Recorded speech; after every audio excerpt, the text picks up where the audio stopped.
ওমন রমজানের ওই রোজার শেষে এলো খুশির ঈদ।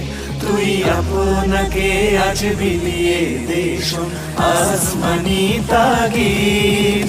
ওমন রমজানের ওই রোজার শেষে এলো খুশির ঈদ। তুই আপনাকে আজ বিলিয়ে দে শোন আসমানি তাগিদ।